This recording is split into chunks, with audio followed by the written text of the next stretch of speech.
Magandang gabi po sa bawat isa. Again, we welcome you sa ating live stream dito po sa Light of Life Foursquare Church. Ako po ay nagagalak at muli po kayong makasama na mag-aral at magpalakasan sa panalangin dahil naniniwala po tayong nandiyan ang Diyos at patuloy siyang humahawak, patuloy niya tayong iniingatan at binibigyan ng lakas sa buhay na ito. Sige po, kung meron po tayong Biblia, ay makibukas po kayo sa akin sa libro ni Juan, talatang 18, kabanata 1 hanggang 3. On the book of John, chapter 18, verse 1 after verse 3. Let's get our Bible. Pwedin po natin ang ating mga gadget na may Bible at basahin po natin sabay-sabay. John 18, 1-3. When he had finished praying, Jesus left with his disciples and crossed the Kidron Valley. On the other side, there was a garden, and he and his disciples went it into. Now Judas, who betrayed him, knew the place, because Jesus had often met there with his disciples. So Judas came to the garden, guiding a detachment of soldiers and some officials from the chief priests and the Pharisees. They were carrying torches, lanterns, and weapons. May God bless the reading of His Word. Amen. Our topic sa araw na ito, on August 6, Biyernes po, is entitled, He Denied It. Itinanggi niya. So dito po ay papalapit na po ang kamatayan ng ating Panginoong Jesucristo. At alam niya yon, nararamdaman niya yon. At dito sa verse 1, mapapansin po natin mismo ang ating Panginoon kasama ng kanyang mga alagad ay tinuturo pa rin niya ang panalangin. Kaibigan, kapatid, kababayan, napakahalaga po ng panalangin. Kahit anong gawin po nating sipag sa buhay na ito, kahit pilitin nating maabot ang ating mga pangarap, kung ayaw mong manalangin, ayaw mong mag-aral ng salita po ng Panginoon, ay patuloy ka pong manghihina. Patuloy kang mawawala ng kaligayahan sa buhay. Bakit maraming naboboard ngayon? Kasi ayaw balikan ang gusto ng Diyos. Balikan po natin ang Diyos at matatagpuan po natin ang kanyang kalooban sa ating buhay. Now dito, kasama ng kanyang mga alagad ay nag-cross daw po sila sa Kidron Valley on the other side. At nandoon po sila sa isang garden, sa isang hardin, kasama ng kanyang mga alagad. At dito sa verse 2, kasama rin po na nagpunta si Judas na kasama ang detachment of soldiers na huhulihin na po ang ating Panginoon. Sabi nga sa verse 3, hawak nila ang torch nila, ang lanterns nila, gayun din ang kanilang mga weapons, mga gamit sa pakikipagdigma at huhulihin na po ang Panginoon. Now in verse 4, kung titingnan natin, John 18:4, alam ng Panginoon ang mangyayari at bigla niya itong hinarap, itong mga sundalong ito, itong mga taong ito. Hindi siya tumakbo dahil gusto niyang gawin ang kalooban ng kanyang ama. At dito, ang tanong niya sa mga tao, Who is it you want? Sino ba ang gusto niyo? Now, sabi nila sa verse 5, si Jesus na tiga Nazareth. At sagot niya agad, I am He. Ako nga ito. Now, ano nangyari sa mga sundalo? When Jesus said, I am He, they drew back and fell to the ground. Medyo umatras sila at they fell on the ground. Bumaksak sila sa lupa. At ulit, sa verse 7, tinanong niya ulit, Who is it you want? Sino ba ang gusto niyo? At sabi ulit nila, si Jesus na tiga Nazareth. Now, inulit niya, I told you, ako nga ito. If you are looking for me, then let these people go. So, ano ibig sabihin ng ating Panginoon? Kasama niya ang mga alagad at sinasabihan niyang, huliin na niyo ako. At itong mga kasama ko, itong mga alagad, let them go. Pauwiin na niyo. Now, dito ay aarestuhin na ang ating Panginoong Jesucristo at si Simon Pedro na alam nating nangako sa Panginoon na, Lord, kailanman over my dead body, hindi kita pababayaan. Patuloy kitang paglilingkuran, patuloy kitang mamahalin, at ako'y ang bantay mo. Kaya si Simon Peter, sabi dito, who had a sword. May dala-dala siya doong kutsilyo o mahabang sword. At bigla niyang instruct yung servant ng high priest. He cut off his right ear. Sabi ko, abay, ang galing naman ni Pedro. Hindi tinamaan ng ulo, kundi nung tenga mismo ng mga sundalong Roman ang tinamaan niya sa tenga, na ang pangalan ay si Malchus. Now, agad-agad, nagsabi ang ating Panginoon, "Put your sword away." Sabi niya kay Peter, "Shall I not drink the cup the Father has given me?" So, sinasabi ng ating Panginoon, ito'y kalooban ng Panginoon, bagamat huhulihin siya, masama ang mangyayari sa kanya, pahihirapan siya at ipapako siya sa krus, ay naniniwala ang Panginoon, ito lahat ay kalooban ng Ama. So, dito talagang ipinakita ni Simon Pedro ang pag-ibig niya sa ating Panginoong Jesus. Dahil nung tinanong siya ng Panginoon, talaga bang mahal mo ko, Pedro? Talaga bang may ibibigay mo ang buhay mo sa akin? So, lagi po sinasabi ni Pedro, "Opo, Panginoon, ikaw lamang ang aking mamahalin." Pero sabi ng Panginoon, noon, sa pagtilaok ng manok, 3 beses mo akong idinenay. Kinalimutan,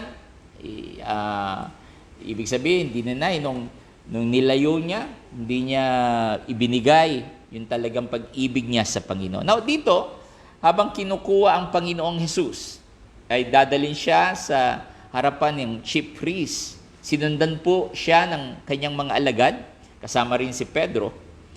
At habang nasa loob sila, si Pedro ay nasa labas. At meron sa verse 16, may servant doon na babae na on duty, at doon nakaharap niya si Pedro. At sabi niya sa verse 17, "You aren't one of these men disciples too, are you?" she asked. Di ba isa ka sa mga alagad ng Jesus na ito? Now, ano sagot niya? He replied, "Hindi ako." So that is the first denial ni Pedro, na ayaw niyang aminin. Siguro nahihiya siya dahil yung leader nila, yung Panginoon nila, ay hinuli. Wala na silang leader. Now, kaya sabi niya, "Hindi ako ito." Now, in verse 18, it was cold, and the servants and the officials stood around the fire. So malamig, nasa labas sila. So nandun parang may apoy sa gitna at nagpapainit sila ng katawan. Now, Peter was standing with them and warming himself. Kahit sinabi na niya doon sa babae na hindi siya yun, hindi siya isa sa alagad, nag-deny na siya ng isa. At from verse 19, after verse 24, humarap ang Panginoong Hesukristo sa mga high priest kung ano-ano mga tinanong sa kanya, pero diretso lamang po ang tanong ng sagot ng Panginoon. Dahil alam niya ang mangyayari. Hindi po tumawag ang Panginoong Jesus ng tulong sa mga anghel para sagipin siya. Dahil ginagawa niya lahat ito sa kalooban ng Ama. Alam po ba niyo, bilang mga anak ng Panginoon, like, minsan may maganda, may mga pagsubok ang buhay. Pero lahat yon ay para sa ating ikabubuti, para sa ating ikalalakas. Kaya ang buhay po na ito, maliban na magbasa tayo ng Biblia, maliban na hanapin natin ang kalooban ng Panginoon, tanungin natin siya kung ano ang gusto niya sa atin, sa ating pamilya, sa ating trabaho at pag-aaral. At doon, ikaw ay magiging ganap kung gagawin mo ito. Now, sa verse 25 po tayo. Meanwhile, Simon Peter was still standing. Andun pa rin siya sa fire, sa may apoy, at nagpapainit. So they asked him, yung mga katabi na, hindi lang ng babae, "You aren't one of his disciples too, are you?" Di ba isa ka ulit sa mga alagad niya? Now, sumagot ulit si Pedro, hindi. He denied it, saying, "I am not." Pwede niya sabihin, siguro kamukha ko lang ng mga alagad. Siguro medyo hawig ka ng itsura, ng build ng katawan. At sinabi niya, hindi ako yun. So, pangalawang denial, kahit sabihin na niyang, "Over my dead body, Panginoon, ipagmamalaki kita, ipapaalam ko kung gaano kita kamahal." Now, in verse 26, ito na po. One of the high priest servant, isa po sa alipin ng high priest, a relative of the man whose ear, yung pinutol ng tenga ni Pedro, relative ito, challenge him. "Didn't I see you with him in the garden?" Di ba nakita kita kasama niya doon sa hardin? Again, sabi ni Pedro, he denied it. At pag denied niya, tumilaok po ang manok. Di po ba? Now, the big question is, paano tayo na magiging katulad ni Pedro? Paano ba? Kilala nga ba ng mga kasama natin sa trabaho na isa tayo sa mga anak ng Diyos? Sa ating mga barkada, pag nagsama-sama tayo, sa ating mga kaklase, sa ating boss, kilala ba nila na tayo ba'y talagang anak ng Panginoon? Paano ba tayo nagiging katulad ni Pedro? Sabihin natin, ako, mahal na mahal ko ang Panginoon. Napakabuti ng Diyos. Pero minsan po, itinatanggi natin siya sa napakaraming tao. Minsan nga, hindi nga natin mabanggit na mabuti ang Diyos sa ating mga barkada, sa ating ginagalawan sa bahay, sa ating mga barkada. Pwede tayong magtawanan o magkwentuhan, kahit magdamagan, pero nakalulungkot. Kahit minsan, hindi natin na-introduce ang Panginoon sa kanila.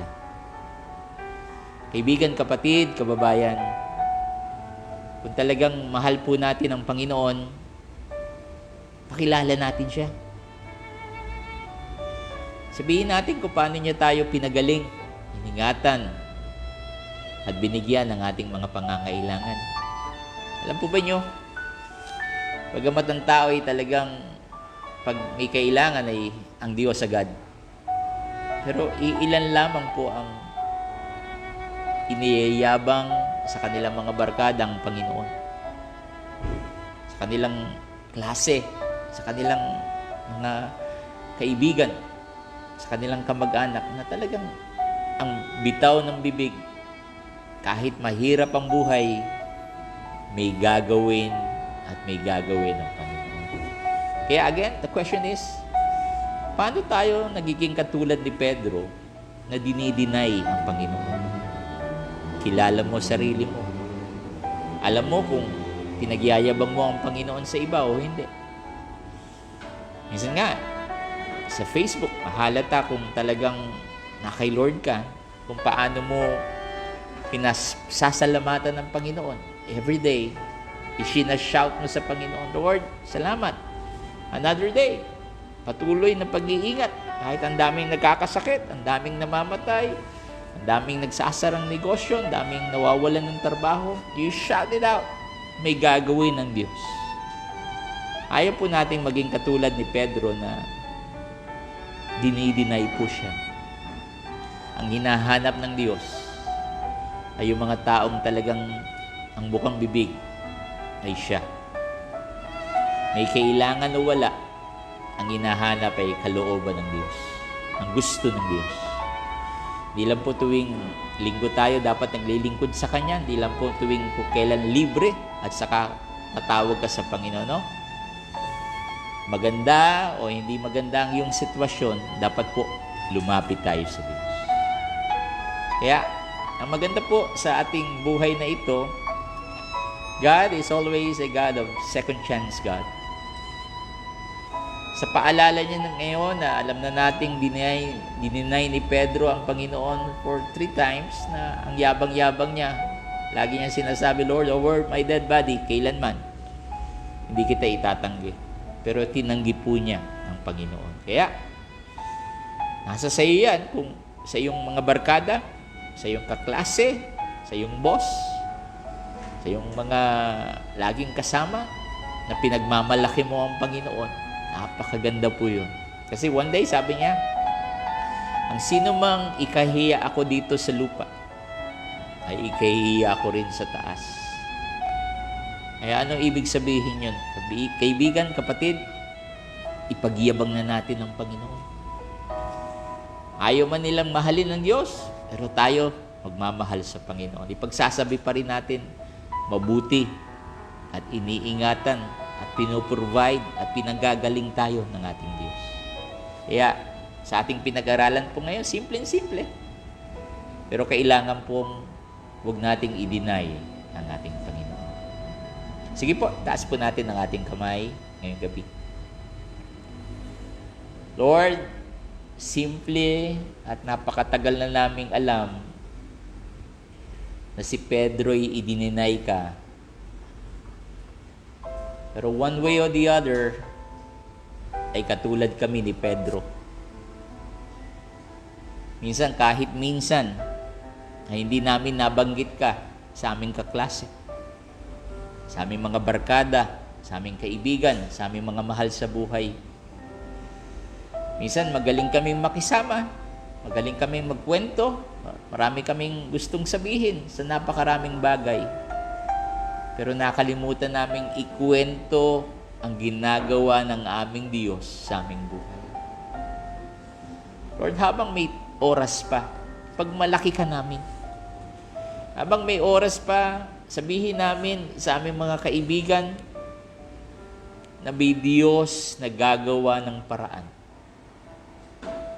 Napakabuti mo, Panginoon. Huwag lamang naming sabihin na mahal ka namin, kundi ipakita namin. Salamat sa buhay na walang hanggan.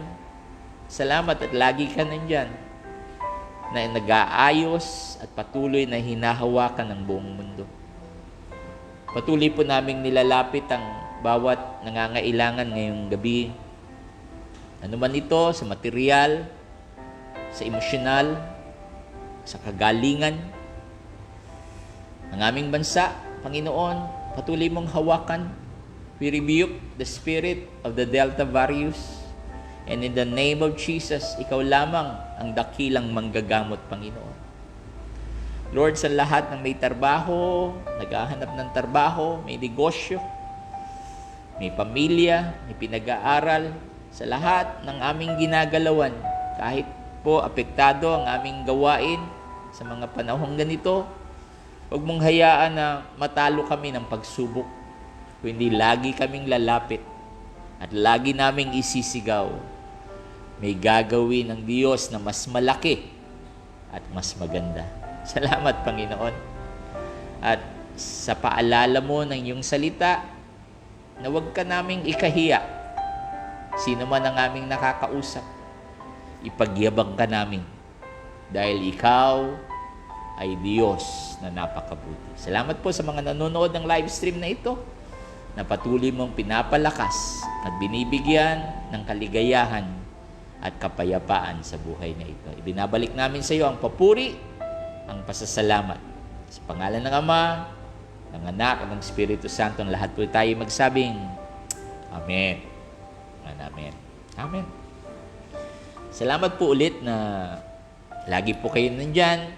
At ganitong oras ay kasabay natin ang mga balita, kasabay natin ang mga luto-luto sa bahay, kasabay natin ang kung ano-anong mga bagay, pero andyan po kayo lagi.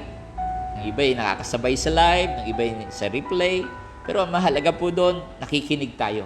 At sa pakikinig natin, doon na de-develop ang ating pananampalataya na lalo tayong lumapit sa ating Panginoon. Patuloy po tayong mag-ingat. Hindi po biro ang Delta, pero mas maganda at mas makapangyarihan ang ating Panginoon na laging nandiyan. Salamat po. Again, I'm Pastor James Lagasca, and you are watching the live stream of Light of Life, Foursquare Church. The Lord loves you, and the Lord continue to guide us, to care for us every day. Magandang gabi po. The Lord bless.